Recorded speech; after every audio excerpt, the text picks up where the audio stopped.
Welcome,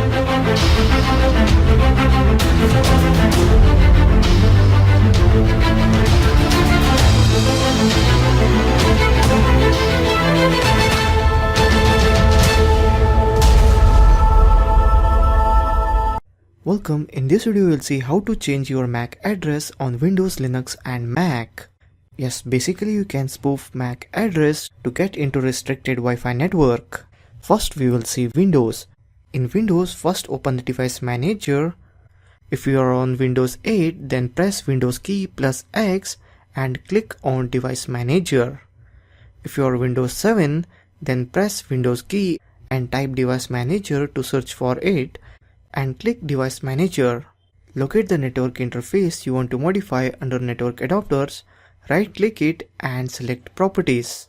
Click the advanced tab and select the network address in the list. Your network driver doesn't support this feature if the option isn't here. Enable the value option and enter your desired MAC address without any separating character. Don't use hyphens or colons. Then click OK. So now your Windows computer MAC address is changed, or basically we just spoofed the MAC address. On Ubuntu or any kind of Linux, click the network icon on the top panel, click Edit Connection, select the network connection you want to modify and click Edit. On the Ethernet tab, you would enter a new MAC address under cloned MAC address and save your changes. You can also do this by using terminal. For that, just type sudo, that is power user, if config 80 down, so you are bringing the wireless card down, then sudo if config eth0 hw ether and the MAC address with colons. Now again bring it up, that is if config eth0 up, sudo if config eth0 up. In Mac OS X2, you have to just write the command sudo if config en0 and the MAC address separated by colon. And you are done. So this is how you spoof a MAC address. You may now feel like the MAC address filtering is not beneficial, but anyhow I have noticed that it's beneficial as most of the people have no idea about MAC spoofing. That's all in MAC address spoofing or changing your MAC address on Windows, Linux and Mac. Thank you for watching this video.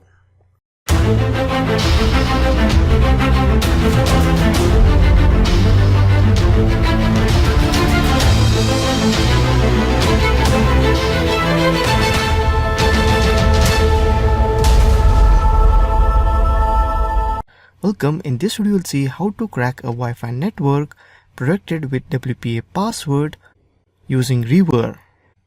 First you need to have a Wi-Fi network protected with password. First boot into Kali Linux, open terminal. To find your wireless card, type iwconfig and press enter. You should see a wireless device in the subsequent list. Most likely it will be named LAN 0, but if you have more than one wireless card or more unusual networking setup, it may be named something different. Put your wireless card into monitor mode, assuming your wireless card's interface name is LAN 0. Execute the command ermon-ng. Now put your wireless card into monitor mode. For that, type ermon-ng start LAN 0. It shows some process is already running and it is indicating we have to kill ermon-ng. For that we have to type ermon-ng check kill. So let's write ermon-ng check kill. Now the process is killed. To put your wireless card into monitor mode, again type ermon-ng start LAN 0. This command will output the name of monitor mode interface, which you'll also want to make a note of. Most likely it will be Mon 0 on Kali first version, but we are using Kali 2.0, so here it is LAN 0 Mon. That's the quite difference between Kali first version and second version. In first version, monitor mode will be enabled on Mon 0, but in second version it will be enabled on LAN 0 MON. Now we have to find the BSS ID of the router you want to crack. You need to get the unique identifier of the router you are attempting to crack so that you can point the reaver in the right direction. To do this, type the command airdump ng LAN 0 MON. You will see a list of wireless networks in range. Opt for which one you want. Here I want Linksys. So this is the BSS ID of the Linksys which I want, and it is protected by WPA2. For this trick it should be WPA or WPA2 and it should be authenticated with PSK. When these conditions are met, that is it should be WPA2 or WPA and authenticated with PSK, you can move further to crack it. Press Ctrl+C to stop the list from refreshing. Now let's crack a network's WPA password with reaver. For that, type reaver space -I monitor interface, that is LAN 0 MON space -B space BSS ID, which I will copy from above and paste it here, and -VV. And I will hit on enter. Press enter and sit back, let reaver work. Reaver will now try a series of pins on the router in a brute force attack, one after the other. This will take a while. For me, it took sometimes 6 hours and sometimes 12 hours. So after 6 hours, it has finally cracked. That's all. In this video, I just mentioned the commands, what to do and all. In next video, we'll see how reaver worked. Thank you for watching this video.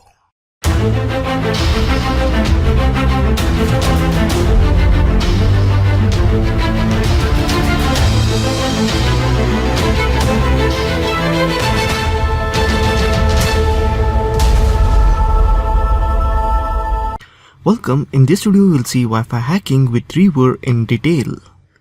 In detail means what actually happens behind the screen when we crack Wi-Fi password with reaver. So first, basically what we did is we just got boot into Linux operating system.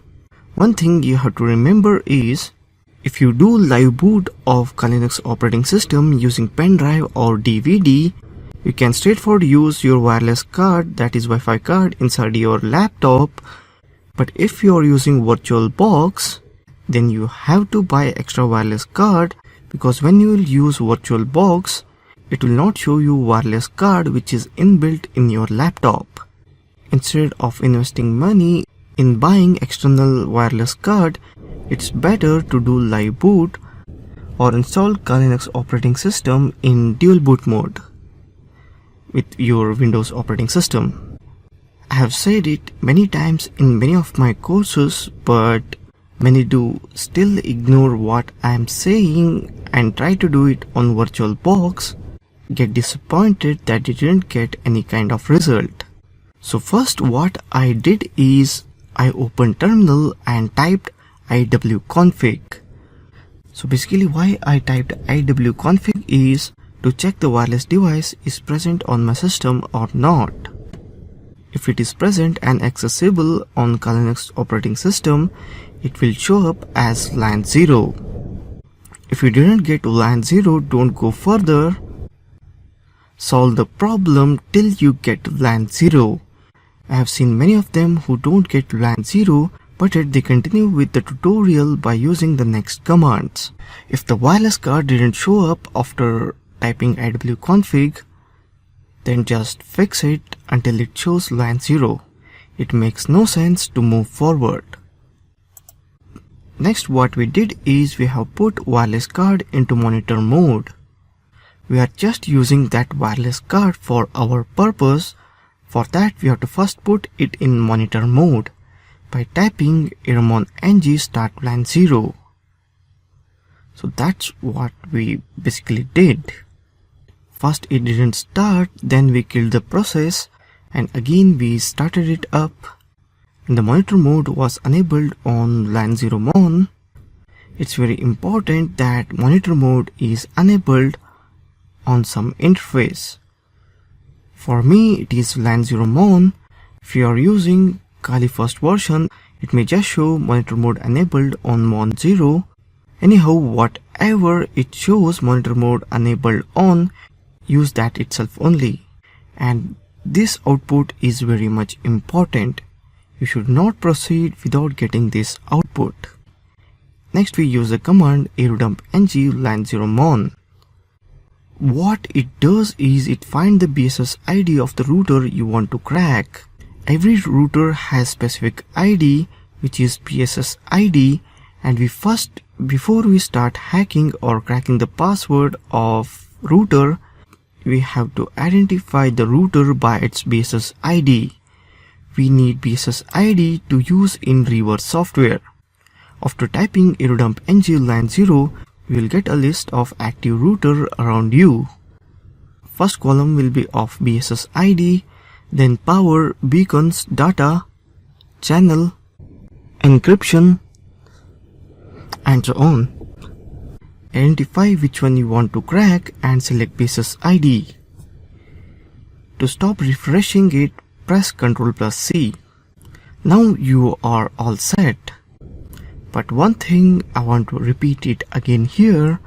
The trick which we are using, that is cracking password of router using reverb, it's very important that it should be WPA protected or WPA2, not WEP. WEP is different. Usually you will face nowadays all router protected by WPA. Anyhow, if you got WEP, it's better to stop here and go to another video which I made on WEP. Authentication should be PSK. If PSK is not enabled, means you can't do it. Usually most of the router got PSK enabled. To avoid Wi-Fi hacking through reverb, enabling PSK or non-PSK, we will see it later on when we will see on how to avoid this reverb attack. Further, we will use reverb, which is inbuilt software in Kali Linux, to do brute force and crack the password of router. So basically command what we write is reverb, that is software name, and -i. -i stands for interface, and then we write the interface, that is LAN 0 MON or MON 0 in Kali Linux 1, and -b, which stands for BSS ID. Then we copy and paste the BSS ID of the router which you want to crack. Then -vv. -vv basically makes no sense. It makes just crack it and hit enter. So basically what reverb does is it tries different pin and try to crack that pin. We'll try a series of pins on the router in brute force attack one after another. This will take a while. Using this method, I have cracked multiple routers. Sometimes it took me 6 hours, sometimes max 12 hours, sometimes just 3 hours. Till now, I have got 100% success rate on this trick in past 3 or 4 years. Now let's understand how reverb works. The tool takes advantage of vulnerability in something called Wi-Fi Protected Setup or WPS. It's a feature that exists on many routers intended to provide an easy setup process. And it's tied to a pin that's hard-coded into a device. Reverb exploits a flaw in these pins. The result is that with enough time, it can reveal your WPA or WPA2 password. That's all, it just takes advantage of WPS. If you ask me how to protect yourself against reverb attack, then it lies in disabling the WPS feature. Since the vulnerability lies in implementation of WPS, your network should be safe if you can simply turn off WPS. Or even better, if your router doesn't support in the first place. You can just log into your router and disable the WPS feature. It's that simple. Or you can even change the operating system of router. You can even change the firmware of router. You can use DDWRT on your router. I have tried to crack the router on which DDWRT firmware was installed. I was unable to crack it as DDWRT does not support WPS. So that's all in depth or understanding of what Wi-Fi hacking with Reaver is all about. That's all. Thank you for watching this video.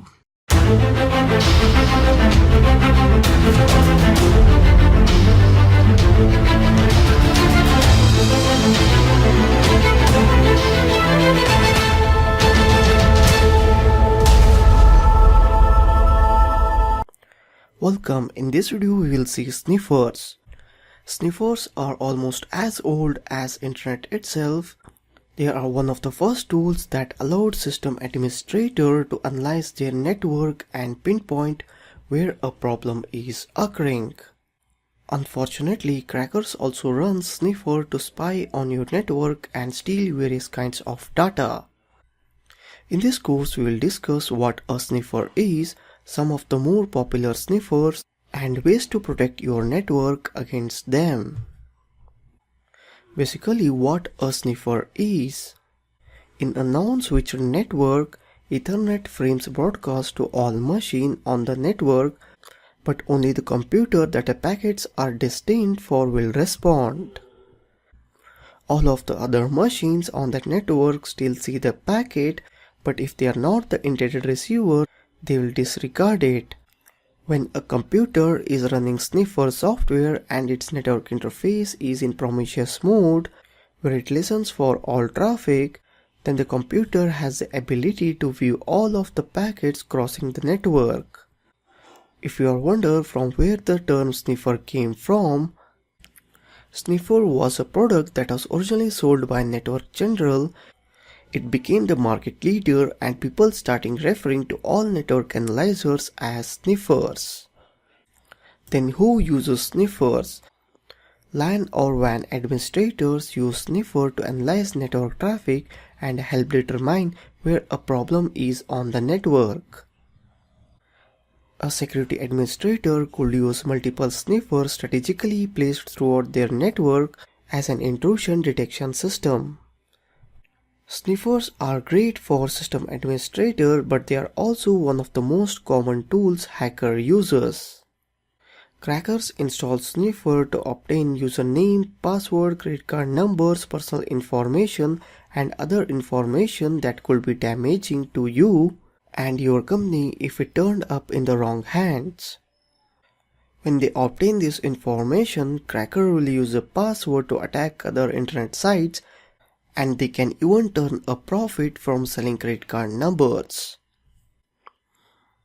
That's all in introduction to sniffers. In next video we will see software for sniffers and how to use it. Thank you for watching this video.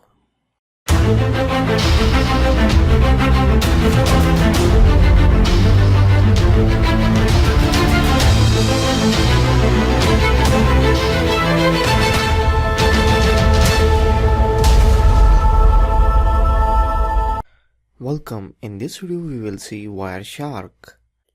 Wireshark is a free and open source packet analyzer. It is used for network troubleshooting, analysis, software and communications protocol development and education. Wireshark is cross-platform using the Qt Widget toolkit in current release to implement its user interface and using PCAP to capture packets. It runs on Linux, OS X, BSD, Solaris, some other Unix-like operating system, and Microsoft Windows. There is also a terminal-based non-graphical user interface version called T-Shark. Wireshark and other programs distributed with it, such as T-Shark, are free software released under the terms of General Public License. Functionality of Wireshark. Wireshark lets the user put network interface controllers and support promiscuous mode into that mode, so they can see all traffic visible on that interface, not just traffic addressed to one of the interface configured address and broadcast traffic. However, when capturing with a packet analyzer in promiscuous mode on a port on a network switch, not all traffic through the switch is necessarily sent to the port, so capturing in promiscuous mode is not necessarily sufficient to see all network traffic. Port mirroring or various network taps extend the capture to any point on the network. Simple passive taps are extremely resistant to tampering. Features of Wireshark. Wireshark is a data capturing program that understands the structure of different networking protocols.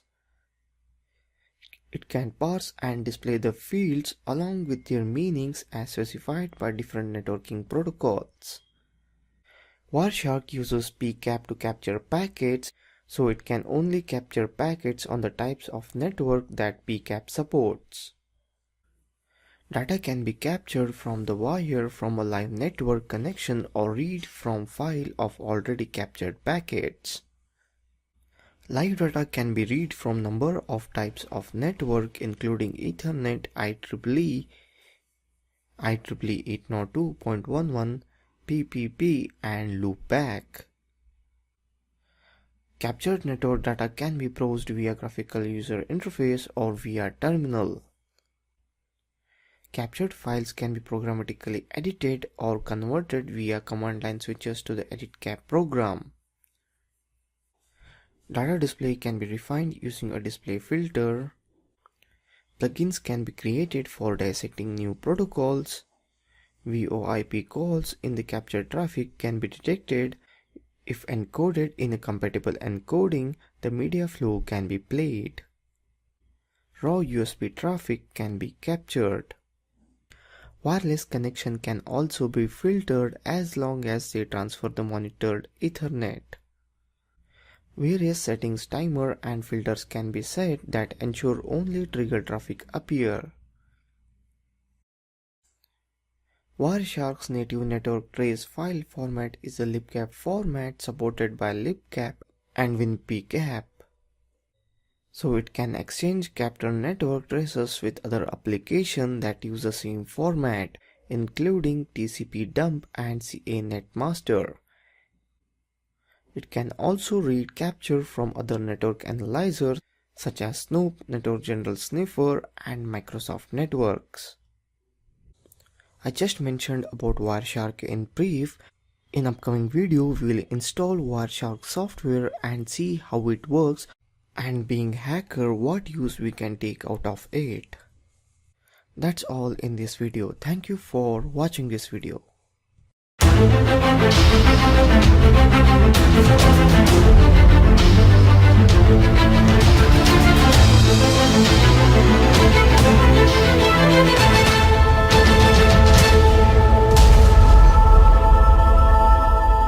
Welcome. In this video we will see how to use Wireshark to capture, filter and inspect packets.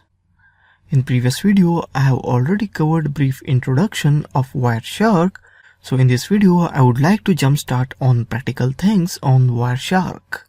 You can download Wireshark for Windows or Mac OS X from its official website.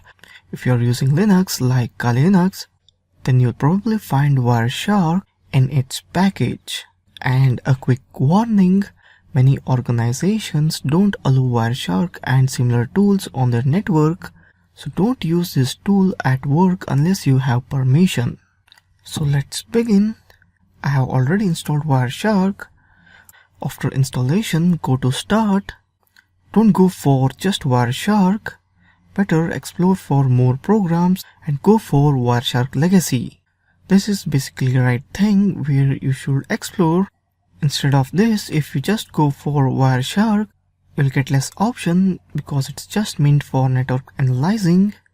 So better go for Wireshark Legacy. So this is how it looks.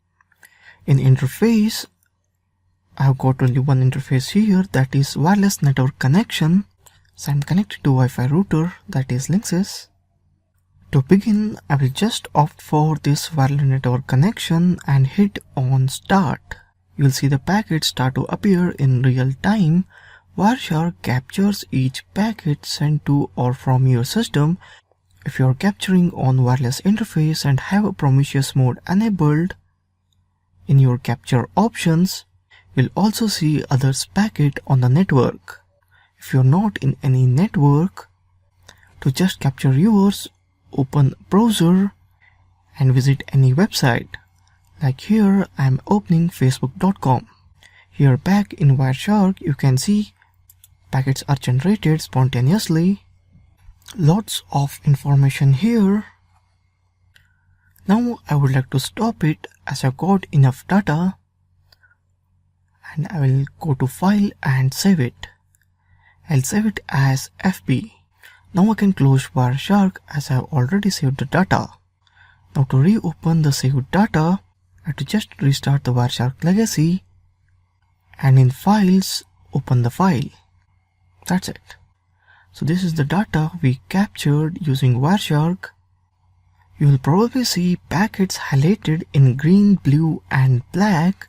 Wireshark uses color to help you identify the types of traffic at a glance. By default, green is for TCP traffic and black identifies TCP packets with the problems. For example, they could have been delivered out of order. So now let's filter the packets. If you're trying to inspect something specific, such as a traffic a program sends when phoning home, Wireshark filter helps to close down all other applications using the network so you can narrow down the traffic. So let's filter it. For that, I will type in filter box at the top of the window. I'll type as DNS and you will see only DNS packets. You can also click the Analyze menu and select Display Filters to create a new filter. Go to Analyze, click on Display Filters. You can see there are already few filters available here. You can opt for which one you want and hit OK, means it will show you related to that. You can even add new filters inside that by hitting on New. Another interesting thing you can do is right click packet and select TCP or UDP stream, like I'm doing here. You will see the full conversation between the client and the server. You can see the screenshot here I took when user visited my3gb.com. It's pretty much clear. Facebook is completely encrypted, so getting all information out of it is pretty much difficult. Or Wireshark don't own encrypted website like Facebook. Close the window and you will find filter has been applied automatically. Wireshark is showing you the packets that make up the conversation. Now inspecting packets. Click a packet to select it and you can dig down to view its details.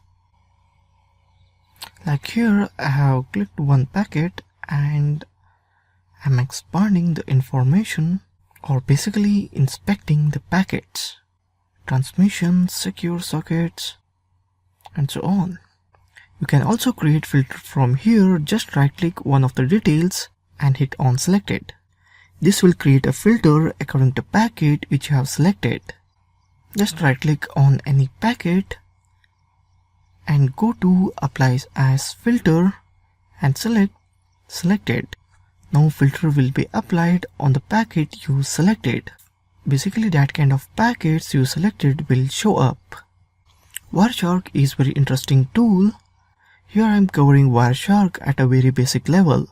See description of this video for a link for Wireshark's wiki where you can take a look on sample capture files. So that's all in this video. Thank you for watching this video.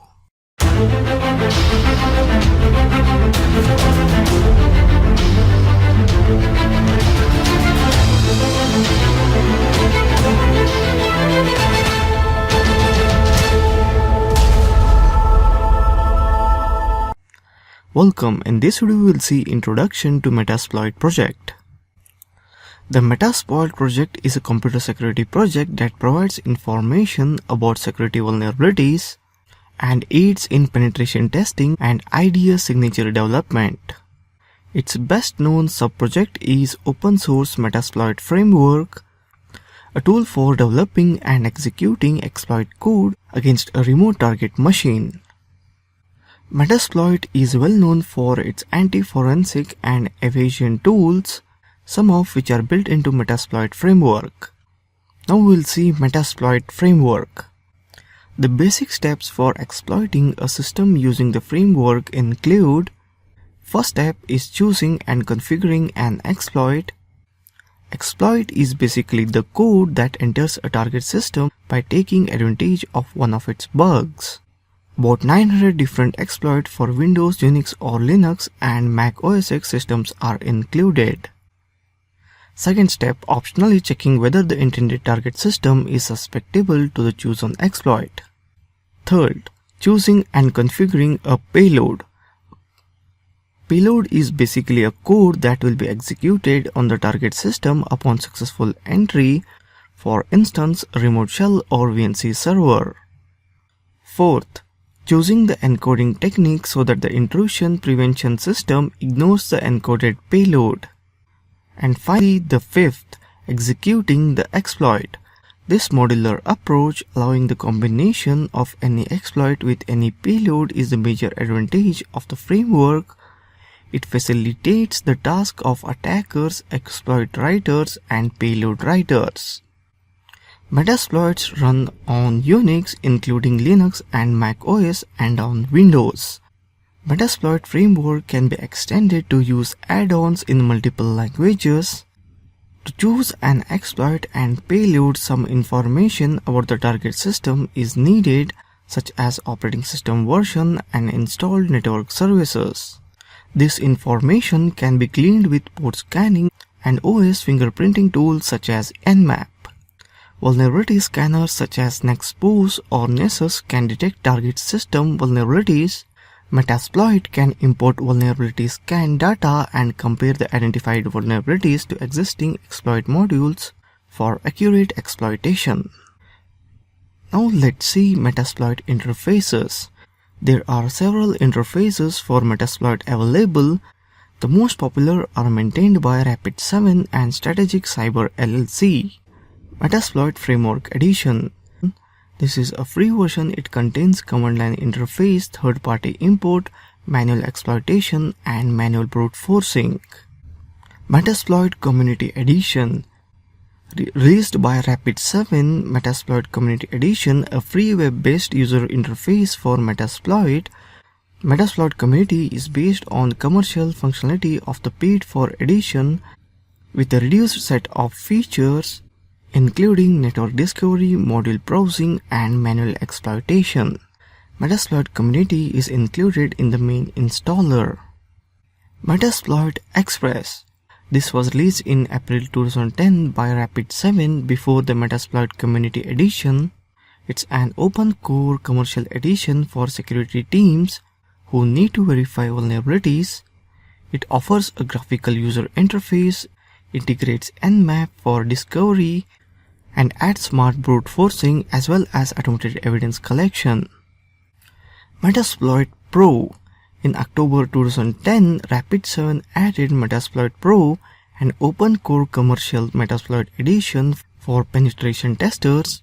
Metasploit Pro adds onto Metasploit Express with features such as Quick Start Wizard or Meta modules, building and managing social engineering campaigns, web application testing, an advanced Pro console, dynamic payloads for antivirus evasion, integration with Nexpose for ad hoc vulnerability scans, and VPN pivoting. Armitage. Armitage is a graphical cyber attack management tool for Metasploit project that visualizes, targets, and recommends exploits. It's a free and open source network security tool, notable for its contributions to red team collaboration, allowing for shared sessions, data, and communication through a single Metasploit instance. Cobalt Strike.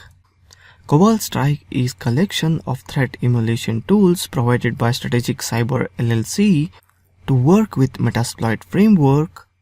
Cobalt Strike includes all features of Armitage and adds post-exploitation tools in addition to report generation features. Now let's see payloads, the kinds of payloads or how many types of payloads we basically have. Metasploit currently has over 438 minimum payloads. Some of their command shell payload, which enables user to run collection script or run arbitrary commands against the host. Meterpreter payload enables user to control the screen of a device using VNC and to a browser. Upload and download files. Dynamic payloads enables user to evade antivirus defenses by generating unique payloads. Payloads are regressively updated by companies and communities. And before I end this video on Metasploit project, I would like to mention few contributors or original developer of Metasploit project. HD Mori, the founder and architect. Matt Miller, core developer from 2004 to 2008. Spoon, core developer from 2003 to 2008. The Metasploit framework operates as open source project and accepts contribution from community through github.com. Submissions are reviewed by a team consisting of both Rapid7 employees and senior external contributors. The majority of contributions add new modules such as exploits or scanners. So that's all in this video. In next upcoming video, we'll see Metasploit project in action, or we'll do hands-on on Metasploit projects. That's all. Thank you for watching this video.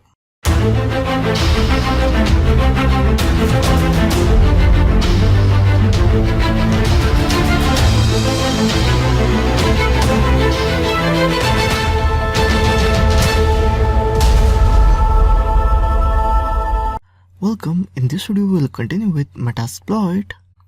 So basically we will use Metasploit on Kali Linux. I'm not saying that Metasploit is not available for Windows operating system. You can even use Metasploit on Windows and Mac operating system. But the issue is most of the hacks I will cover will not work on those operating system. So it's better to work on Kali Linux operating system. Let's begin with ways to use Metasploit. The most common method and the one I use most is the interactive Metasploit console. This is the one that is activated by typing msf console at the command line in Kali. There are several other methods as well. Like the other one is msf CLI mode, although it appears that when we are in the console that we are using the command line, we are actually using an interactive console with special keywords and commands. From the msf CLI, we are actually using a Linux command line. For help screen, you have to just type msf CLI space -h.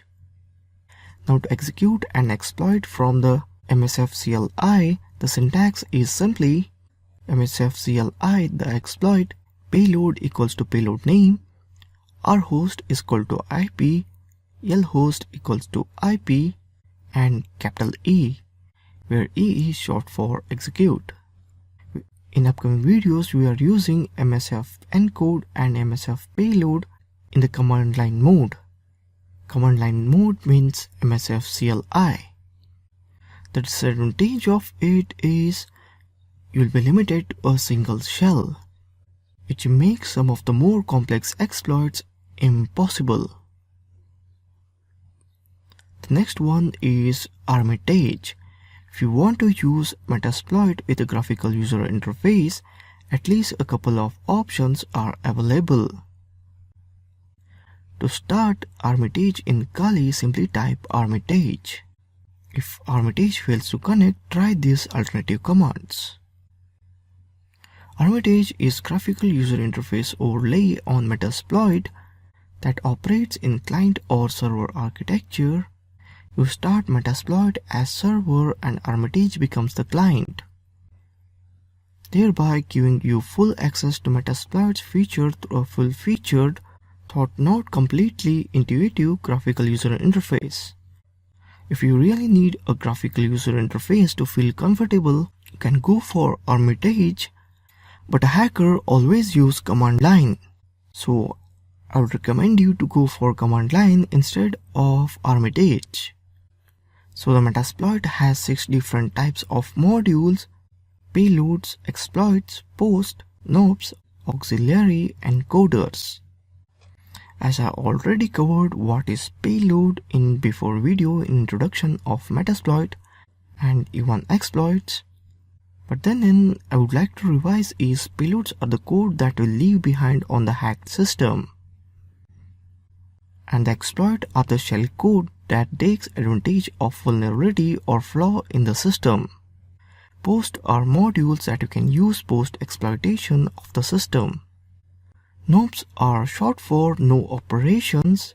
In x86 CPUs, it is usually indicated by hex 0x90. It simply means do nothing. This can be crucial in creating a buffer overflow. You can view NOPs module by typing in MSF console as show NOPs. Auxiliary include numerous modules that don't fit into any of the other categories.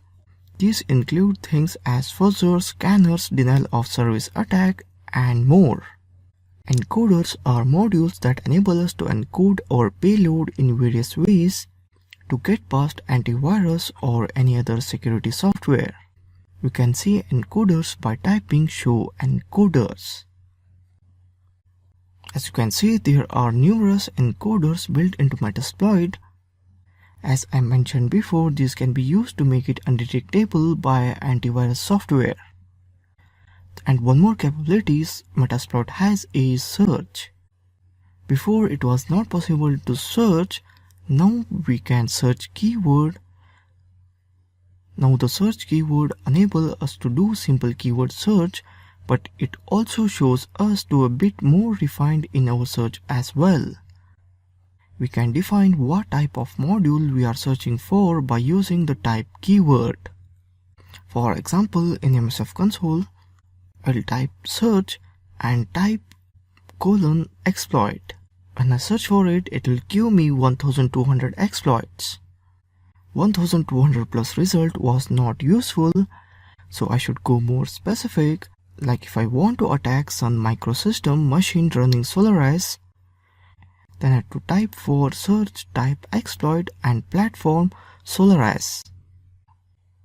Now the search is bit defined to only those exploits that will work against Solaris operating system. To further refine our search, let's assume we want to attack Solaris RPC, that is Sun RPC, and we want to see only those exploits attacking that particular service.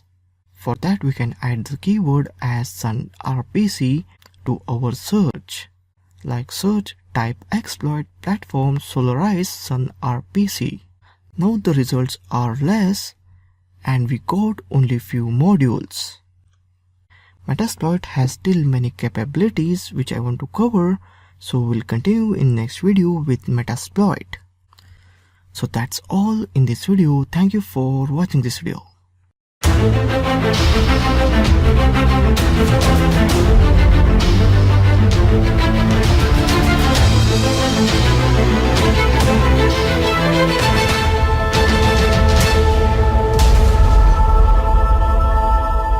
Welcome. In this video we will continue with Metasploit. We will see Metasploit keywords. Understanding and using few keywords in Metasploit can help you navigate and operate this powerful piece of software. Let's take a look on few of the most basic and necessary Metasploit commands. If you already have a little experience in Metasploit and want commands from Meterpreter, check out my Meterpreter command sheet from description or download section of this video. The first keyword is show. Show is one of the most basic commands in Metasploit. It can be used to show modules such as show payload, show exploit, etc. But it can also be used to show option once we have exploit chosen. If we type show payload before selecting an exploit, it will show us all the payloads available. If you type payloads after selecting an exploit, it will show us the payloads that will work with that exploit. For instance, we want to see all the options we need to set when installing a backdoor with the innocent looking PDF. We use a show options command like this. Help. The help command will give you limited list of commands you can use in MSF console. Info.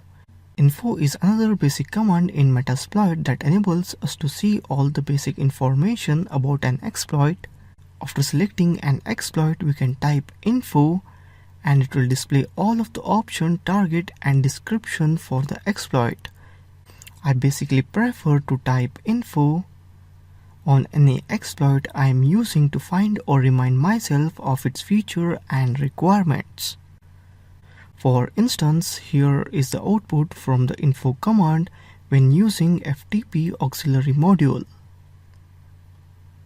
Set. Set is basic and critical command or keyword in Metasploit. We can use it to set parameter and variable to run the exploit. These variables can include the payload, rhost, lhost, the target, etc. Here you can see we set rhost, lhost, and SMB user and SMB pass to hack system without leaving a trace. Back. When we are done working with particular module or we choose the wrong module, we can use the back command to return to the MSF console prompt. For instance, we choose an exploit then realize we choose the wrong one, we can simply type back and then use command to select another module. Use. When we have decided which exploits we want to use against our target system, we use the use command to load that exploit into memory and ready it to send to the target system. So here is an example where I used use to grab information in memory. Exploit. After choosing our exploit, setting all our variable and choosing our payload, the last thing we do is to type the exploit command. This launches the exploit against the target machine with payload and any variable we might have set. Session. The session command is used to list or set session when used with -l switch. It will list all the open session when used with a number. It tells Metasploit to activate the first session. Metasploit allows us to run multiple sessions on the same system or multiple sessions on multiple systems. Using session command, we can find these open sessions and switch to or activate them. Here is an example for creating an auto-connecting persistent backdoor on the target system. Exit. When we want to leave MSF console, we can simply type exit to return to our Linux shell. So these are the basic commands in MSF console to use Metasploit. In further video, we will see more. Download my Meterpreter command sheet from download section of this video or description of this video. That's all in this video. Thank you for watching this video.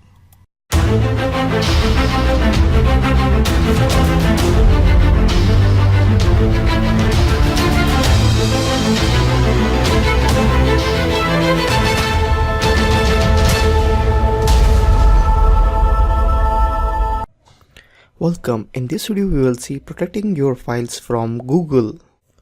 After seeing Google hacking and SQL injection in previous videos, I would like to show you how to use a robots.txt file to restrict access to your site by search engine robots that crawls the web. These bots are automated and before access pages of a site, they check to see if a robots.txt file exists. That prevents them from accessing certain pages. You need a robots.txt file only if your site includes content that you don't want search engines to catch. If you want search engines to index everything in your site, you don't need a robots.txt file. Robots.txt file can be created from simple text editor like Notepad++. Just create new text document and type user agent asterisk and disallow /. If you just keep it as /, the bot will completely ignore your site and your site will not come in search results. If you want just specific folder to not show up in search result, then write the folder name like /folder1 and save it as robots.txt.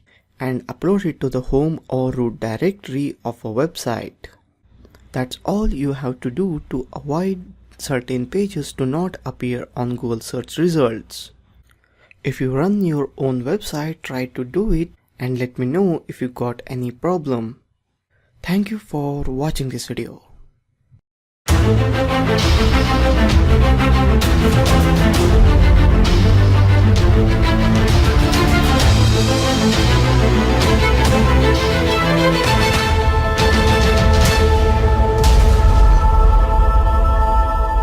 Welcome. In this video we will see guessing. I feel guessing is a very important part of ethical hacking.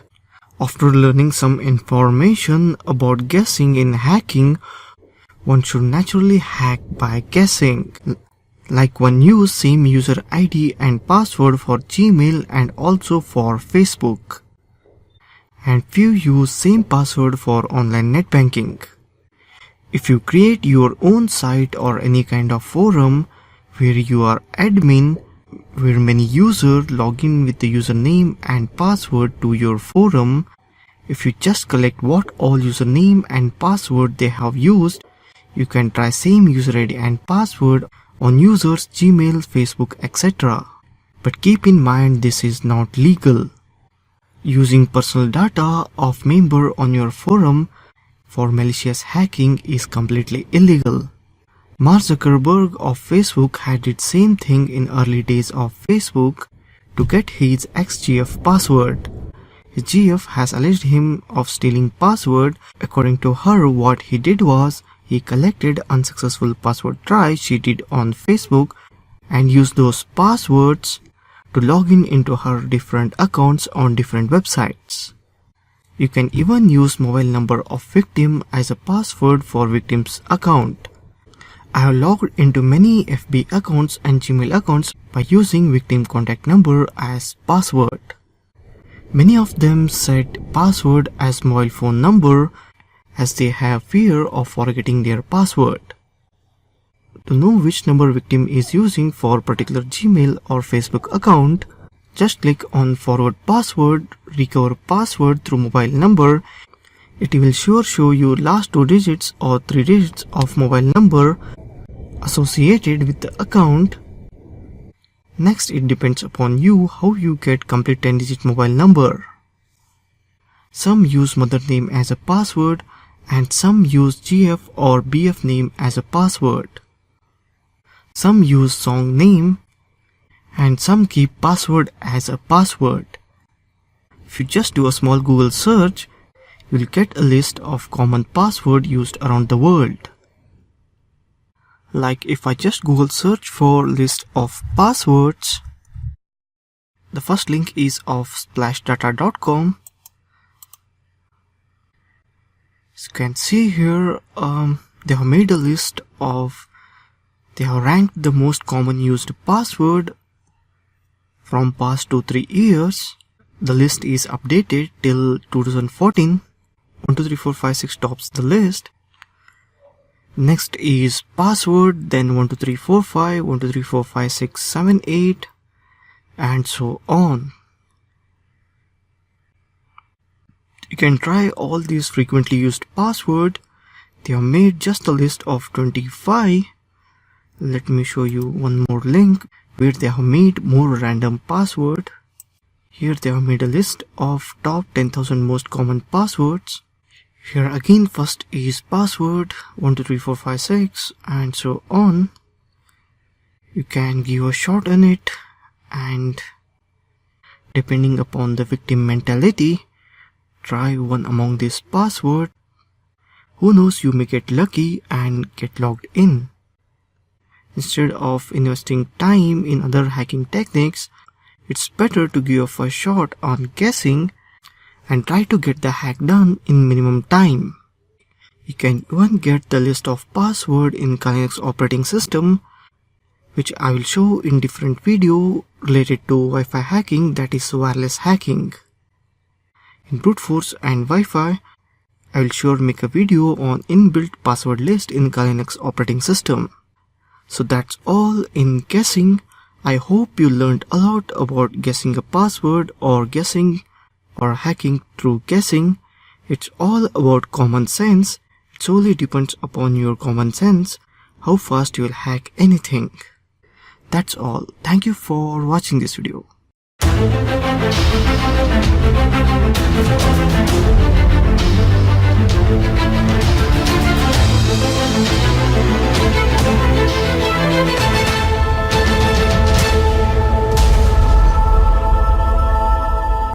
Welcome. In this video, we'll see how to recover deleted files. File may be deleted from pen drive or hard disk, or even format of a pen drive or hard disk. You can still recover those files, and we will see how to do it. Anyway, you may feel that recovering file is out of topic for ethical hacking, but I feel it comes under ethical hacking, as there is huge demand for recovering deleted files, and usually hackers do it nowadays. Nowadays hackers get great employment for just recovering deleted files. Nowadays hackers are appointed to recover deleted files, and while doing any kind of hacking or pen testing, recovering deleted files is also important in some instance. So now let's see how to recover a file. In this video, I will show you very simple and effective method. The software I will use is Recover. Just search for Recover and go to any of those links to download the software. I would like to prefer filehippo.com. Just click on download latest version and download it. I have already downloaded and installed Recover software. Now what I will do is, first I will insert my pen drive. I have inserted my pen drive. The pen drive is basically free with some 2-3 files. I will just format it. I'll hit on format. Okay, erase it. Complete. As I have already installed Recover software, I'll just right click on this pen drive and opt for scan for deleted files. This will appear if you have installed Recover software. I'll give yes, as Recover needs administrative control, so I am providing it. No files were found. Would like to scan again with a deep scan. Yes.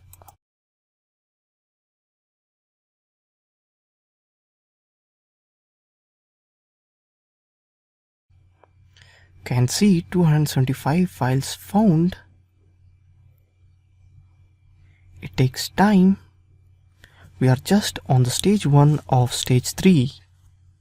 It basically does deep scan. What basically Recover software does is, when you delete any file, a file is not permanently deleted. The file is actually disguised and saved in pen drive itself only, or a hard disk, so that you can recover it later on. For example, if your pen drive is of 16 GB, if you add any file of up to 16 GB and format it, and later on you recover it, you will get all the 16 GB file you formatted. Instead of recovering after format, if you still add few more files and format it, then the before file will be gone. Only recent file will be stored in the pen drive. As you can see here, it has lots of recovered files. All the recovery PNG. It has a movie of 700 MB and one more movie. Some 2-3 movies I have here. Wrong Turn 6. Almost all of the files which were in it, and the PNG files are also in it. The pictures which I had deleted, all of them are present in it. The audio files, almost all of them. The pen drive is of 16 GB, so the recovered data would be approximate 16 GB. If I want to recover this audio file, to just right click it and hit on recover. To just choose the path, I'll choose a desktop, and the file is recovered. The file is here. Yes, it's a video. So that's all.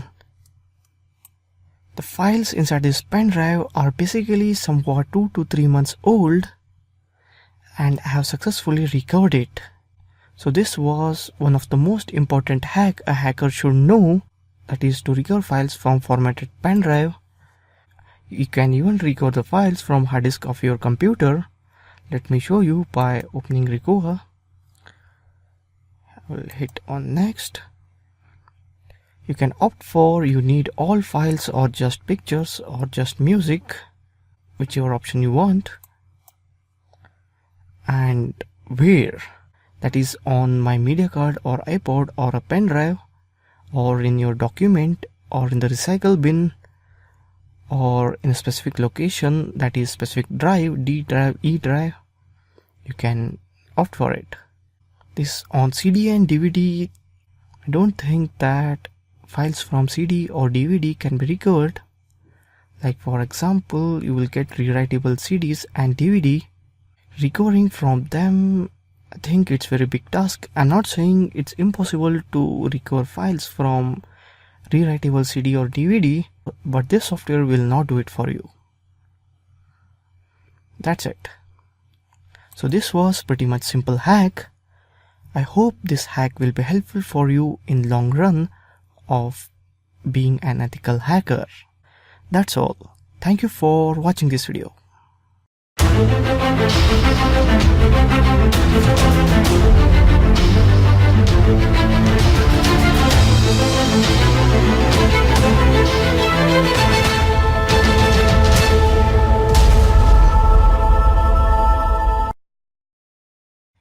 Welcome. In this video, you'll see TeamViewer software. TeamViewer is computer software package for computer control, desktop sharing, online meeting, web conferencing, and file transfer between computers. TeamViewer is available on Microsoft Windows, Mac OS X, Linux, Chrome operating system, iOS, Android, Windows Phone, and BlackBerry operating system. It is also possible to access a machine running TeamViewer with a web browser. While the main focus of application is remote control of computers, collaboration and presentation features are included. TeamViewer can be used without charge by non-commercial users. For business, premium and corporate version are available. TeamViewer was founded in 2005 in Germany by a UK-based private equity firm, Permira. TeamViewer may be installed with an installation procedure, although the quick support version will run without installation. To connect to another computer, TeamViewer has to be running on both machines. To install TeamViewer, administrator access is required, but once installed, it can be run by any user. When TeamViewer is started on any computer, it generates a partner ID and a password to establish a connection between the local client and remote client. TeamViewer generated ID and password of either client are required. The local client requires the remote client's ID and password to gain control over the remote client, whereas the remote client requires the local client's ID and password to gain control over the local client.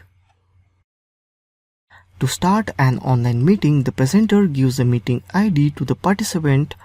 They join the meeting by using TeamViewer full version or by logging on to go.teamviewer.com and entering the meeting ID. It is also possible to schedule a meeting in advance. Security. TeamViewer uses RSA private or public key exchange and AES session encryption. In the default configuration, TeamViewer uses one of the server of teamviewer.com to start connection and the routing of the traffic between the local client and the remote host machine. The software then determines how to establish a connection. In 70% of the cases, after the handshake, a direct connection via UDP or TCP is established. The other connections are routed through TeamViewer GmbH's router network. Fraudulent users. TeamViewer and similar service have been used to commit technical support scam via telephone calls. People are called either at a random or from a list by criminals claiming to represent a computer software service which has identified the victim's computer as being infected by malware, sometimes using the name of companies such as Microsoft. They then ask the victim to give them access to their computer by installing a remote control service, which can allow the attacker to infect the computer with malware or delete or copy personal files. A Wired journalist investigating the scams was asked by a scammer to install TeamViewer. In March of 2016, it is reported that a ransomware program named Surprise was exploiting TeamViewer as an infection channel, among other distribution methods. In June of 2016, hundreds of TeamViewer users reported having their computer accessed by unauthorized address in China and bank accounts misappropriated. TeamViewer denied having been hacked directly, and they claimed they went offline due to denial of service attack. To download the TeamViewer software, first go to Google and search for TeamViewer and hit on the first link of the official TeamViewer website. Open it up and hit on Download TeamViewer. Depending upon your operating system, download the appropriate TeamViewer. And as I've already downloaded and installed the TeamViewer software, I would like to open it up. For that, I'll go to Start and search for TeamViewer and open it up. So here is TeamViewer. In TeamViewer, left side you will see Allow Remote Control, that is your ID and password. To give others access to your computer, you have to pass on this user ID and password. And to gain the control of other computer, you have to type the partner ID and password to the right side. As I have already the user ID and password of other computer, which my friend Rakesh is using, who is 2 to 3 kilometers far from me and is also connected with the internet like me. Now I will take control over his system. For that, I have already took the user ID and password from Rakesh. I'll just enter the user ID and password. Here in Notepad, I have written the user ID and password. I'll just copy the user ID and paste it in TeamViewer and copy the password also and hit on Connect to Partner. Now I will paste the password and hit on Log On. Connecting. Now I am on Rakesh Mac computer. As you can see here, he is using Facebook. Rakesh is written here. Now I can open whatever I want on Rakesh system. Let me open Gmail. I'll hit on gmail.com. The Gmail loaded up. So in the same way, I can access the system files of Rakesh MacBook and do whatever I want, as if I am sitting on his system. You can even do file transfer like Google Drive. I can send a file to Rakesh, or even he can send a file, and even audio, video and text chat I can do. Let me send a text to him. I'll just send a text as a chat and write hi. I will again write hi Rakesh. He replied hi. So me and Rakesh are chatting now on TeamViewer chat. I can even do voice call chat with him and also video chat, as if we are sitting side by side. The file transfer is also a great feature. I have used it many times. He's asking Amit. Yes, I am Amit. Okay. I will try. TeamViewer is great. Great. Yeah. Yeah, the TeamViewer is great because it gives a feel of being a hacker. At the end of the day, you are just using a normal software which just controls other system.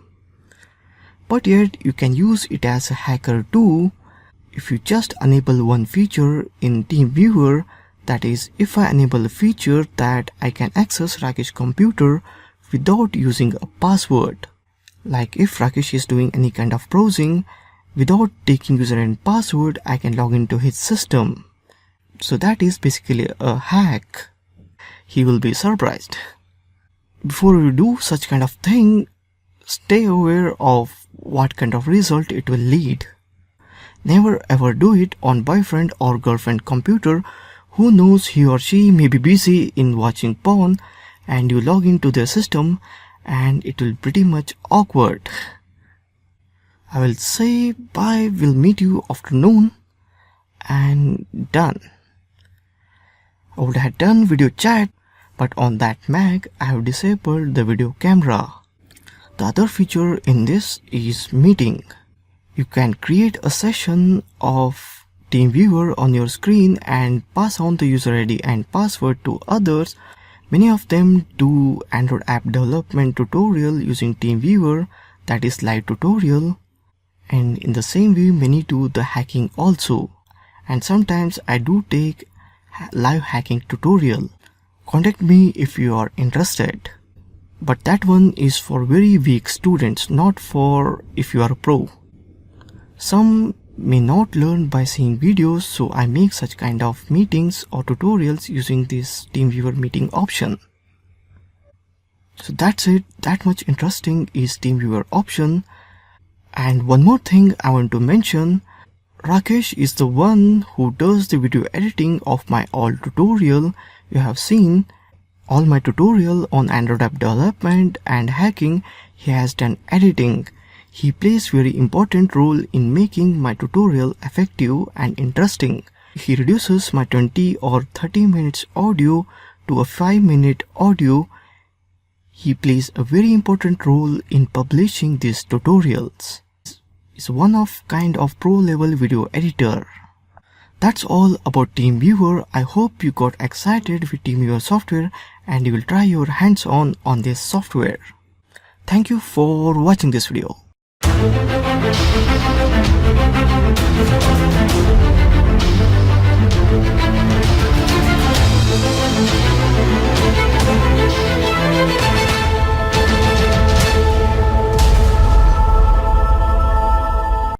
Welcome. In this video we will see DOS attacks.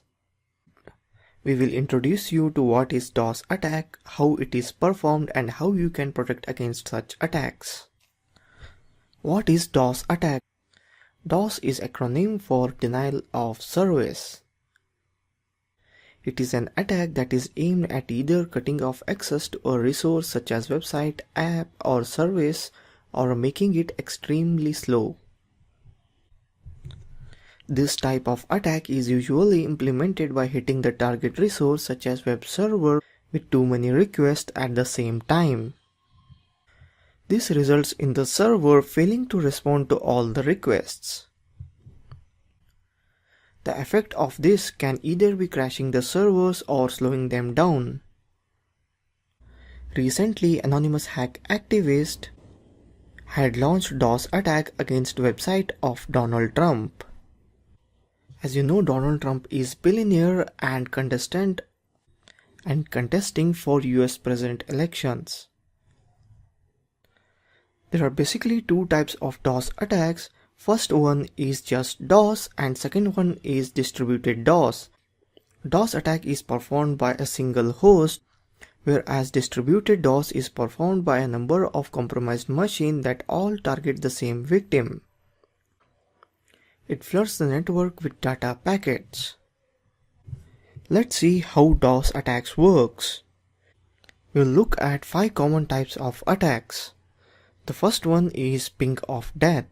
The ping command is usually used to test availability of a network resource. It works by sending small data packets to the network resource. The ping of death takes advantage of this and sends data packets above the maximum limit, that is 65,000 bytes, that TCP or IP allows.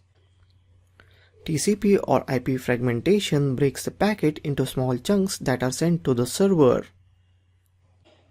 Since the sent data packages are larger than what the server can handle, the server can freeze, reboot, or crash. Second one is Smurf. This type of attack uses large amounts of Internet Control Message Protocol, ping target at an Internet broadcast address. The reply IP address is spoofed to that of intended victim. All the replies are sent to the victim instead of the IP used for the pings. Since a single Internet broadcast address can support a maximum of 255 hosts, a Smurf attack amplifies a single ping 255 times. The effect of this is slowing down the network to a point where it is impossible to use it. Third one is buffer overflow. A buffer is a temporal storage location in RAM that is used to hold data so that the CPU can manipulate it before writing it back to the disk. Buffers have a size limit. This type of attack loads the buffer with more data it can hold. This causes the buffer to overflow and corrupt the data it holds. An example of buffer overflow is sending emails with the file name that have 256 characters. Last but one is teardrop. This type of attack uses larger data packets. TCP or IP breaks them into fragments that are assembled on the receiving host. The attacker manipulates the packets as they send so they can overlap each other. This can cause the intended victim to crash as it tries to reassemble the packets. The last one is SYN attack. SYN is short form for synchronize. This type of attacks takes advantage of three-way handshake to establish communication using TCP. Synchronized attack works by flooding the victim with incomplete synchronized messages. This causes the victim machine to allocate memory resources that are never used and deny access to legitimate users. So basically, all 5 methods of DOS is all about flooding the data so that the other user get denied from the service.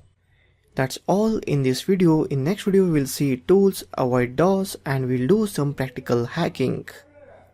Thank you for watching this video.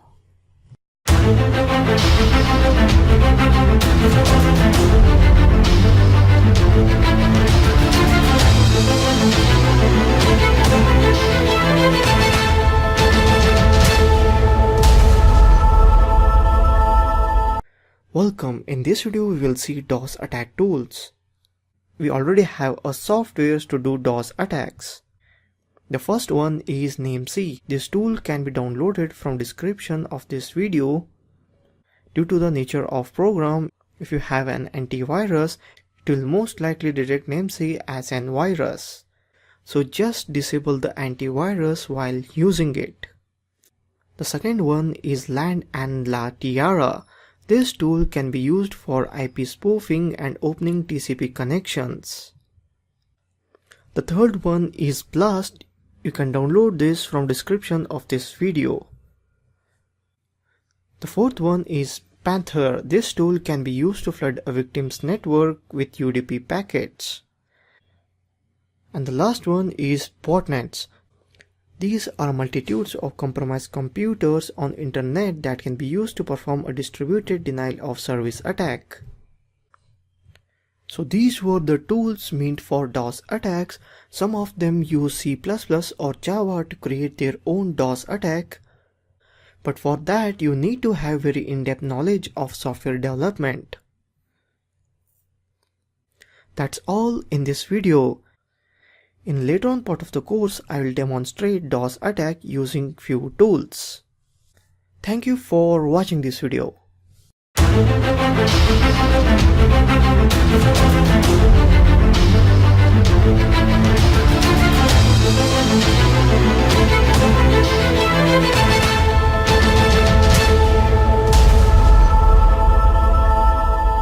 Welcome. In this video we will say Introduction to Social Engineering. Social engineering is an attack vector that relies heavily on human interaction and often involves tricking people into breaking normal security procedures. A social engineer runs what used to be called a con game. Techniques such as appeal to vanity, appeal to authority, and appeal to greed are often used in social engineering attacks. Many social engineering exploits simply rely on people's willingness to be helpful.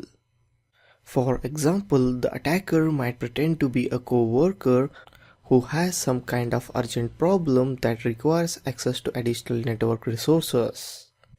Popular type of social engineering attacks include baiting is when an attacker leaves a malware-infected physical device, such as USB flash drive, in a place it is sure to be found.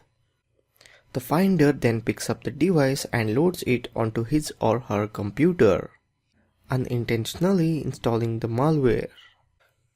Next is phishing. Phishing is when a malicious party sends a fraudulent email disguised as a legitimate email, often purporting to be from a trusted source. The message is meant to trick the recipient into sharing personal or financial information or clicking on a link that installs malware. Spear phishing. Spear phishing is like a phishing but tailored for a specific individual or organization. Pretexting. Pretexting is when one party lies to another to gain access to privileged data. For example, a pretexting scam could involve an attacker who pretends to need personal or financial data in order to confirm the identity of recipient. The last one is scareware. Scareware involves tricking the victim into thinking his computer is infected with malware or has inadvertently downloaded illegal content.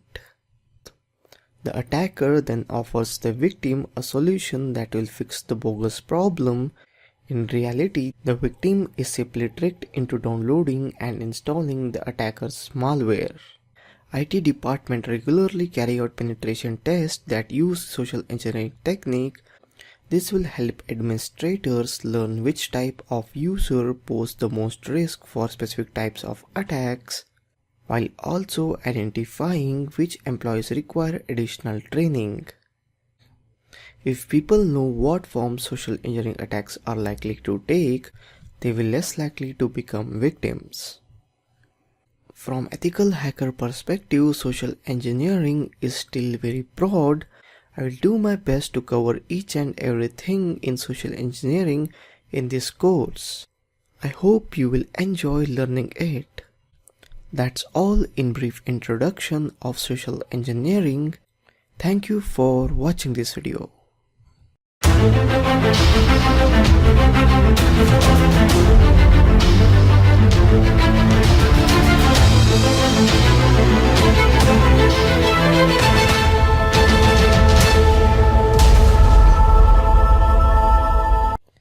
Welcome. In this video we will see prevention from hackers.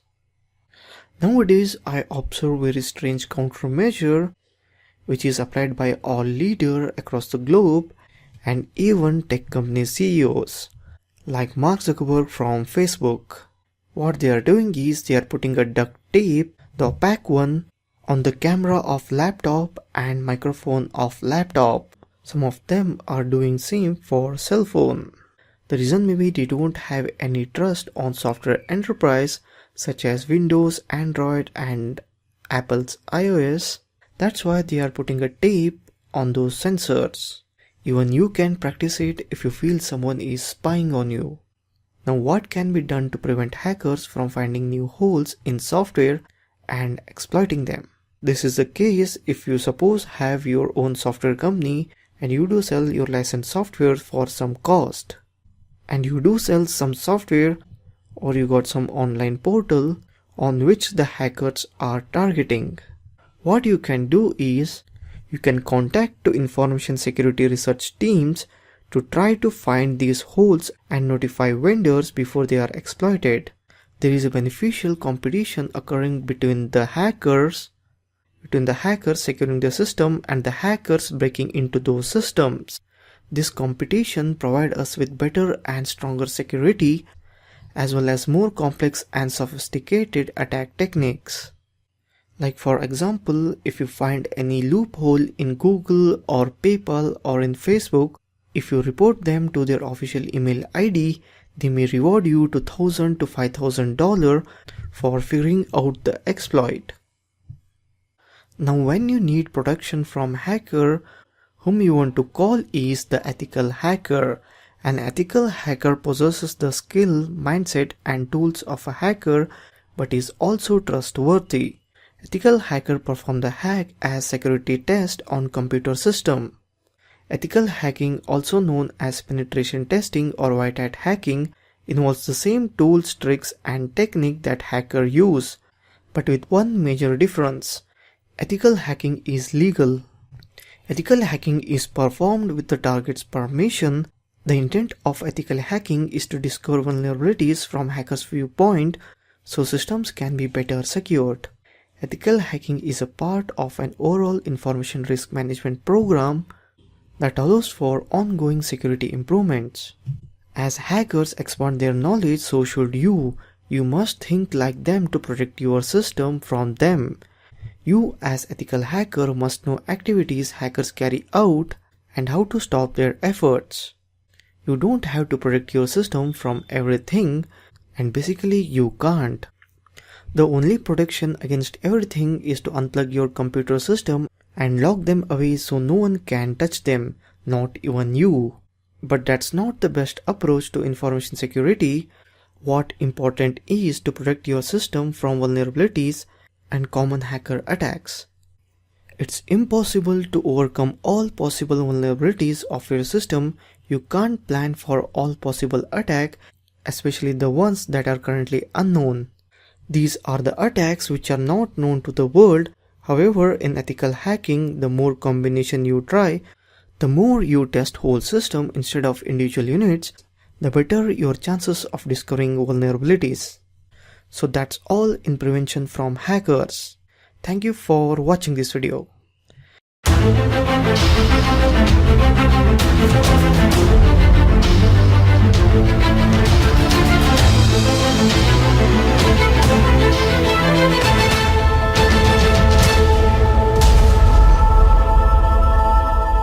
Welcome. In this video we will see world's top 10 internet hackers of all time. We will see 5 black hat hackers and 5 white hat. So let's begin with black hat hackers. A black hat hacker, also known as a cracker, is someone who uses his skill with a criminal intent. Some examples are cracking bank accounts in order to make transfer to their own account, stealing information to be sold in the black market, or attacking the computer network of an organization for money. First guy is Jonathan James. James cracked into NASA computer, stealing software worth approximately $1.7 million. According to the Department of Justice, the software supported the International Space Station's physical environment, including the control of temperature and humidity within the living space. NASA was forced to shut down its computer system, ultimately racking up a $41,000 cost. James explained that he downloaded the code to supplement his studies on C programming, but contended the code itself was crappy, certainly not worth $1.7 million like they claimed. Second, Adrian Lamo. Adrian Lamo was around computer as a very young child.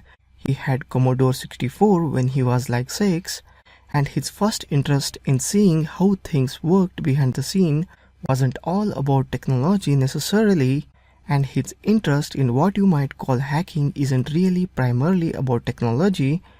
He said, "It's not sexy when I'm exploring less obvious aspects of the world that don't involve multi-billion corporations. There is a certain amount of tunnel vision there."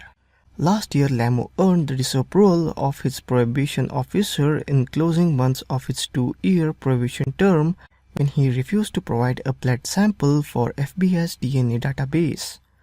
The combined DNA index system was created to catalog violent criminals and sexual predators, but the 2004 Justice for All Act expanded the system to include samples from all new convicted federal felons, including drug offenders and white-collar criminals. Third one is Kevin Matnick. Kevin David Matnick is a computer security consultant and author. In the late 20th century, he was convicted of various computer and communication-related crimes. At the time of arrest, he was world famous as the most wanted computer criminal in the United States. Mitnick gained unauthorized access to his first computer network in 1979 at 16 when a friend gave him the phone number of the ARK, the Computer System Digital Equipment Corporation, used for developing their RSDS operating system software. He broke into DEC's, that is Digital Equipment Corporation computer network, and copied DEC's software, a crime he was charged with and convicted of in 1988. He was sentenced to 12 months in prison followed by 3 years of supervised release.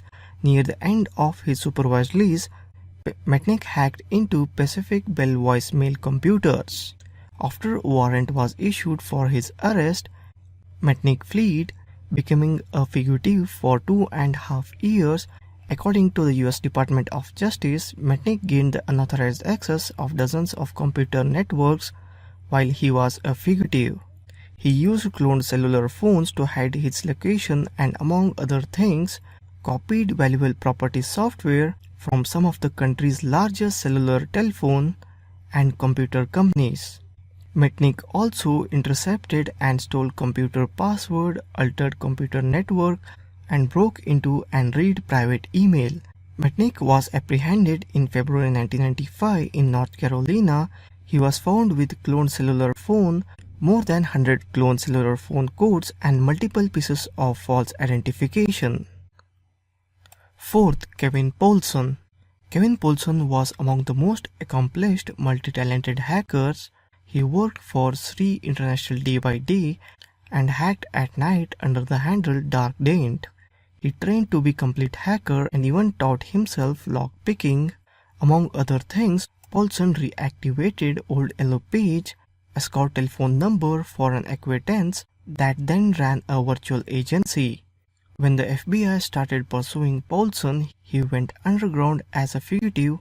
When he was featured on NBC's Unsolved Mysteries, the show's telephone lines mysteriously crashed. He was finally arrested in February 1995. Poulson's best-known hack was a takeover of all the telephone lines for Los Angeles radio station, guaranteeing that he would be the 102nd caller and winning a Porsche 954 S2. In June 1984, Poulson pleaded guilty to 7 counts of mail, wire and computer fraud, money laundering and obstruction of justice, and was sentenced to 51 months in prison and ordered to pay $56,000 in restitution. It was the longest sentence ever given for hacking up to that time. He also later pleaded guilty to breaking into computers and obtaining information on undercover businesses run by the FBI. Fifth and the last one in Black Hat, that is Robert Tappan Morris. Morris, son of former National Security Agency scientist Robert Morris, is known as creator of the Morris worm, the first computer worm to be unleashed on the internet. As a result of this crime, he was the first person prosecuted under the 1986 Computer Fraud and Abuse Act. Morris wrote the code for the worm while he was a student at Cornell. He asserts that he intended to use it to see how large the internet was. The worm, however, replicated itself excessively, slowing computers down so that they were no longer usable. It is not possible to know how many computers were affected, but experts estimated an impact of 6,000 machines. He was sentenced to 3 years probation, 400 hours of community service, and fined $10,500. So this was about all-time top Black Hat hackers. In next video we will see White Hat hackers. Thank you for watching this video.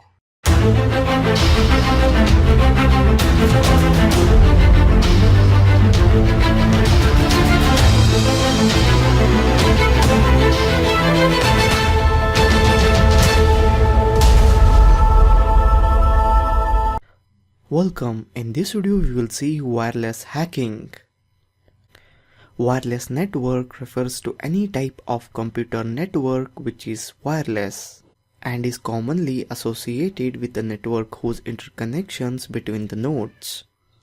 Example, laptops, desktops, printers is implemented without the use of wires. The popularity in wireless technology is driven by two major factors: convenience and cost. A wireless local area network allows workers to access digital resources without being logged to their desks. Mobile users can connect to a local area network through a wireless connection. Demand for wireless access to LANs is fueled by the growth of mobile computing devices such as laptops and personal digital assistant, and by users' desire for continuous network connection without physically having to plug into wired systems. For the same reason that LANs are convenient, their open broadcast infrastructure, they are extremely vulnerable to intrusion and exploitation. Adding a wireless network to an organization's internal LAN may open a backdoor to the existing wired network. The IEEE 802.11 standard refers to a family of specifications for wireless area networks, developed by a working group of Institute of Electrical and Electronics Engineers. This standard effort began in 1989 with the focus on deployment in large enterprise networking environments, effectively a wireless equivalent to Ethernet. The IEEE accepted the specification in 1997. Standard 802.11 specifies an over-the-air interface between a mobile device wireless client and a base station, or between two mobile device wireless clients. Now we will see wireless standards. WAP, Wireless Access Point. Wireless access point is a point from where the wireless networks are generated, like wireless routers or switches. SSID, Service Set Identifier. An SSID is the name of wireless local area network. All wireless devices on LAN must employ the same SSID in order to communicate with each other. SSID is also known as ESSID, Extended Service Set Identifier. BSSID, Basic Service Set Identifier. A BSSID is MAC address. MAC stands for Media Access Control, or physical address of wireless access point or the wireless router. This is a unique 48-byte key provided by manufacturer of the device. It can be form of hexadecimal. Example like this. For checking your card's MAC address, go to Start, search for CMD, open command prompt, and type get MAC.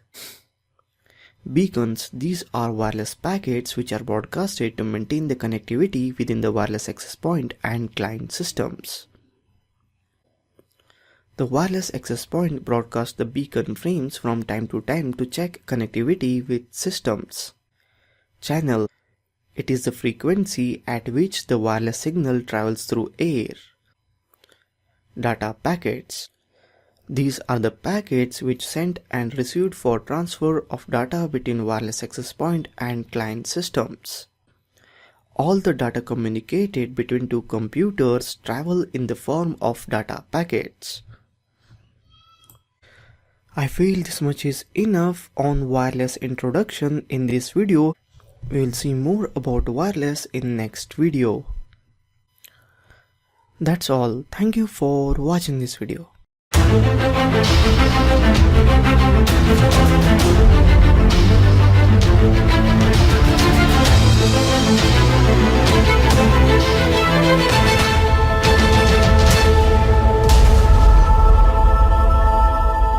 Welcome. In this video we will continue with wireless hacking.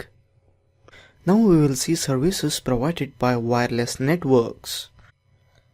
Wireless networks provides three basic services.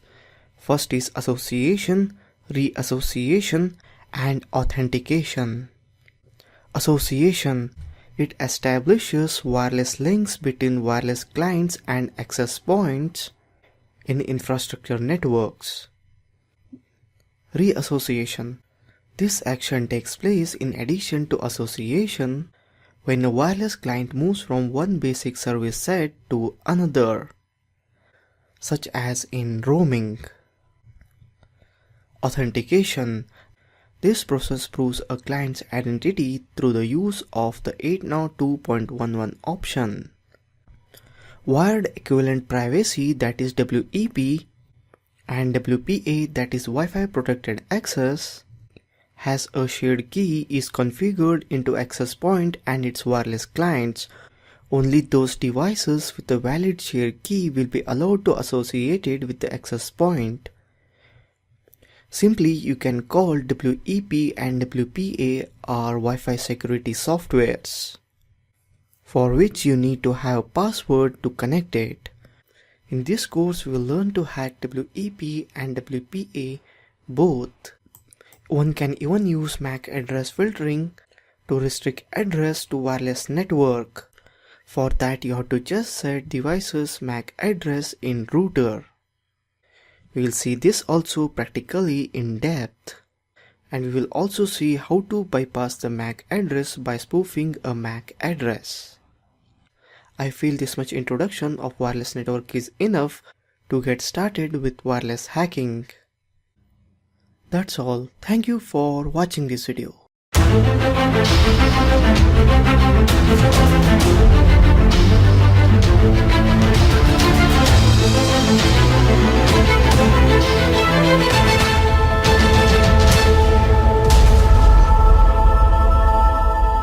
Welcome.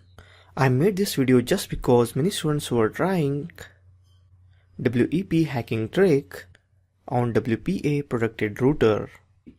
It's just because I have said WEP hacking trick video first and later on WPA, that is river. What I would like to say is, as nowadays almost all routers come with WPA as default protection, the reason behind that is WPA is more secure than WEP and it takes lots more time to crack a WPA protected router compared to WEP. WEP was the first generation of Wi-Fi security. WPA is latest, or you can say third generation of Wi-Fi security. So it's common to set default protection to WPA. So no longer anyone sets protection to WEP, instead they set on WPA or WPA2. Anyway, you can even try WEP by setting security to WEP in router. To try WEP hacking, first you have to set your router to WEP security instead of default WPA.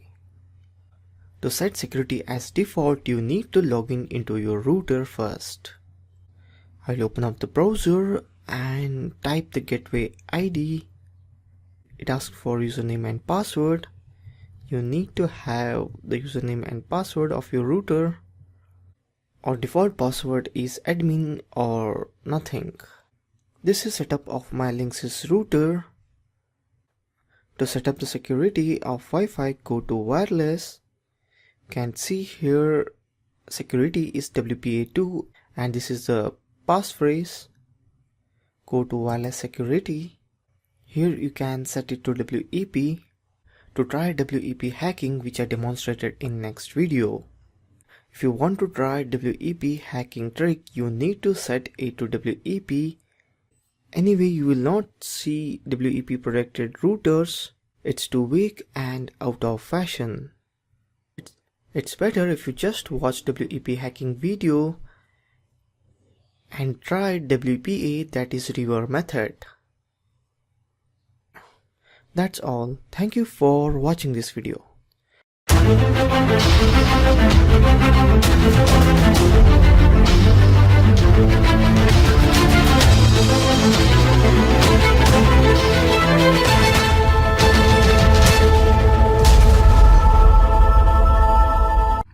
Welcome. In this video we will see hacking Wi-Fi network protected with WEP password using Kali Linux 2.0. Before video was on Kali Linux first version, But many students fail to identify the small difference in Kali Linux 1.0 and 2.0.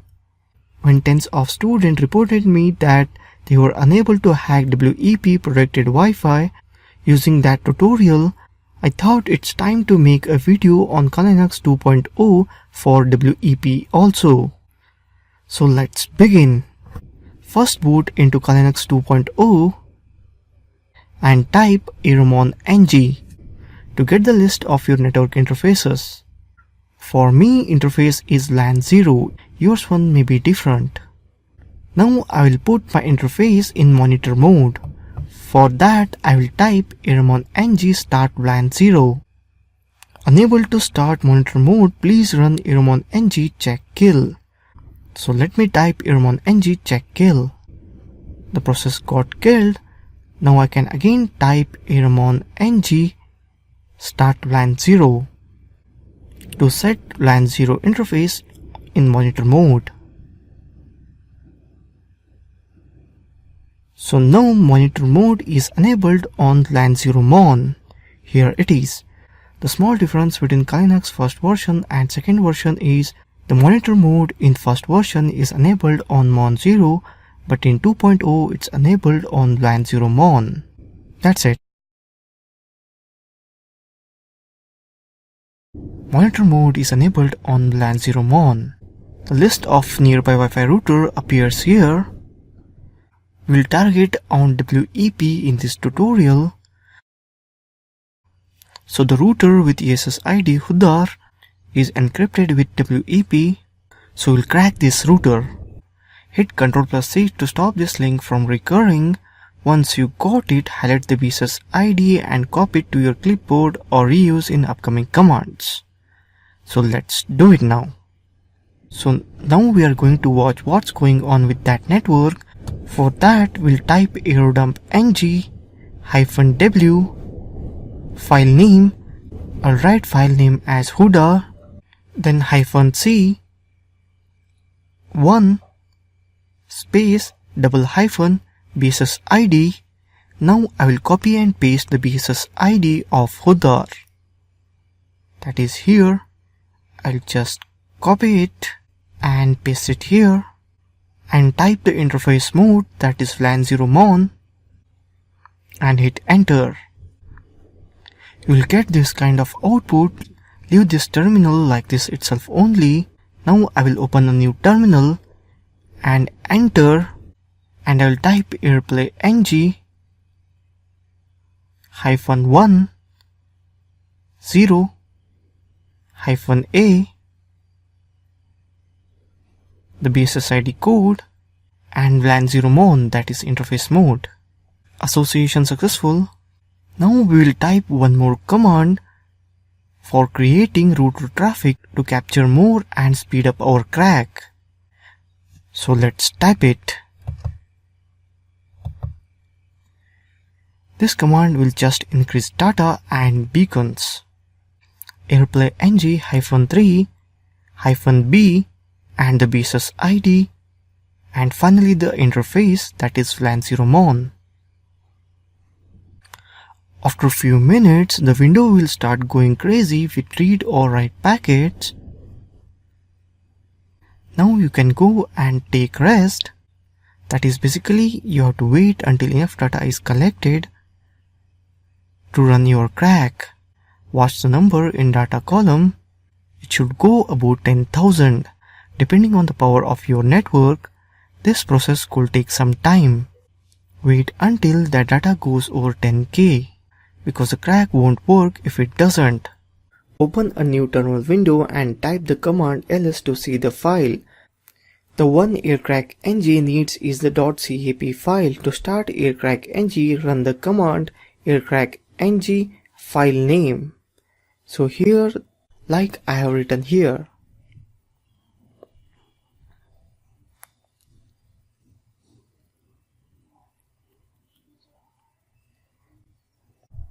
Aircrack will begin to run and start to crack the password. Here is what it looks when it is done.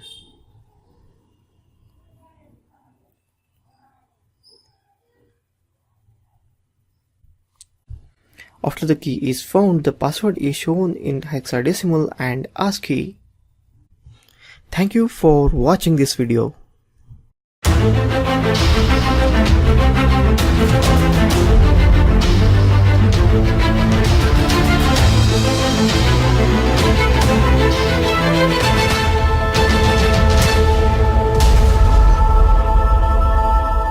Welcome. In this video we will see MAC address filtering.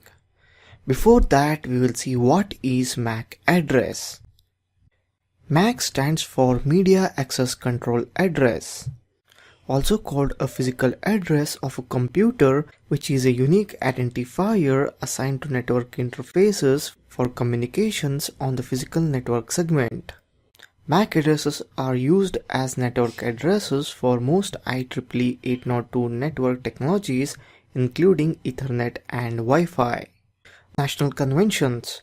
The standard format for printing MAC48 address in human-friendly form is 6 group of 2 hexadecimal digits separated by hyphens. In transmission order. Example 01-23-45-67-89-AB. This form is also commonly used for EUI-64. Example 01-23-45-67-89-EB-CD-EF. Other conventions include 6 group of 2 hexadecimal digits separated by colons. Example 01-23-45-45-67-89-AB, and 3 groups of 4 hexadecimal digits separated by dots. Example 0123.4567.89AB. Again in transmission order. Originally, IEEE 802 MAC addresses come from the original Xerox Ethernet addressing scheme.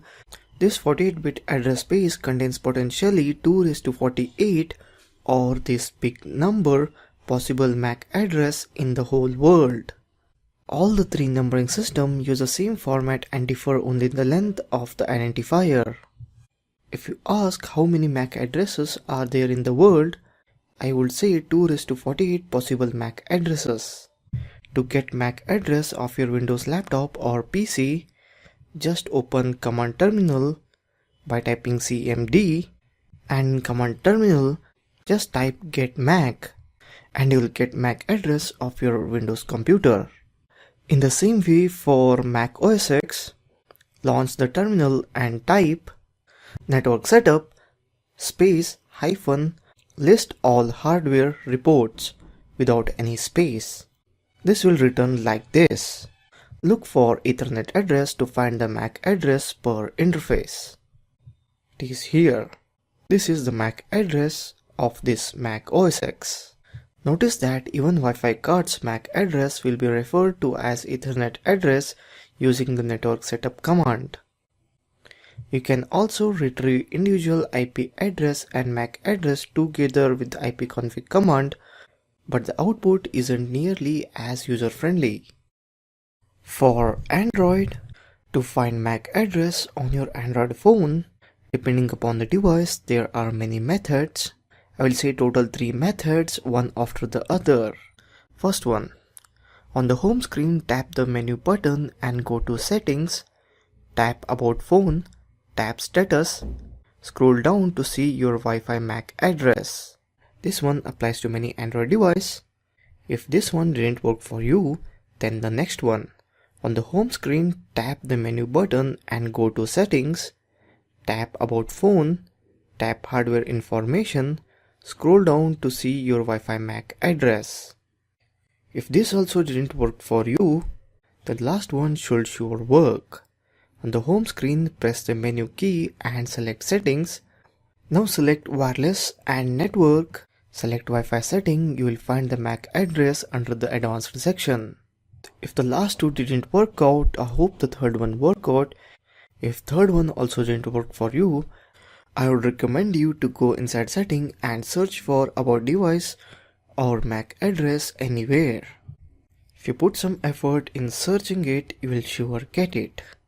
To get the MAC address on your iPad, iPhone or iPod Touch, tap Settings, select General, then select About. The MAC address is listed as Wi-Fi address. Last but not least, for Linux, as a root user, type ifconfig -a. From the displayed information, find ETH0. Locate the number next to HWADDR. The number next to HWADDR is your MAC address. So that's all in this video. In next video we will see more about MAC address, that is MAC address filtering and spoofing and many other. Thank you for watching this video.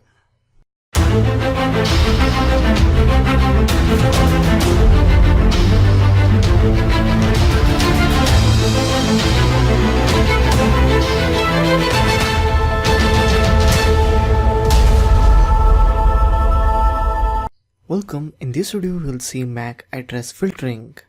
MAC address filtering allows you to define a list of devices and only allow those devices on your Wi-Fi network. To set up MAC address filtering for your router, first open up the browser and type the router gateway. Different routers have different router gateway. Mine is 192.1, which you see here. As soon as I press it, I will get a pop-up to enter user ID and password. The default user ID and password is admin and admin. If you have changed the user ID and password, enter the one which you had set.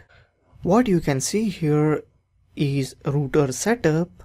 In that, go to wireless, there wireless MAC filter. Here you have to just enable it and enter your device's MAC address here. If you just do it, then the router allows Wi-Fi connectivity to only that device. You can use this system other way around, like if you opt for enable and click on block, then the listed computer will be blocked from Wi-Fi network. If you opt for enable and go for permit, then the MAC address of computer you listed here will only get the access. So according to your convenience, you can use the both way. If you don't know how to get MAC address of any device, then see the previous video where I have shown how to get MAC address for all devices. So that's all in MAC address filtering. Thank you for watching this video.